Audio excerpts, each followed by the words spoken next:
24.2 million pesos na undeclared foreign currency na kumpiska ng BOC sa NAIA. Naritong newscoop ni Ian Articona.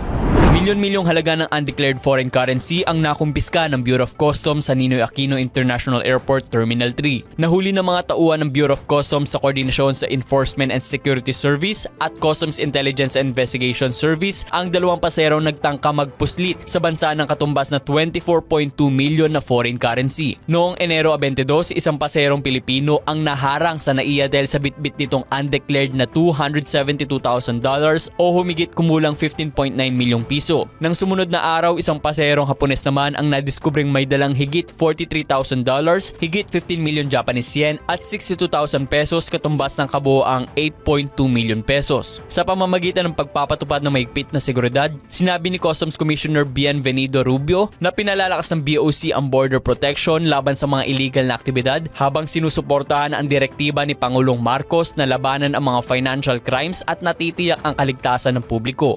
Binigyang diin ni Commissioner Rubio na nananatiling matatag ang kanilang kampanya laban sa mga maling deklarasyon ng pera. At yan ang News Scoop. Ako si Ian Articona, nagbabalita ng tama, naglilingkod ng tama.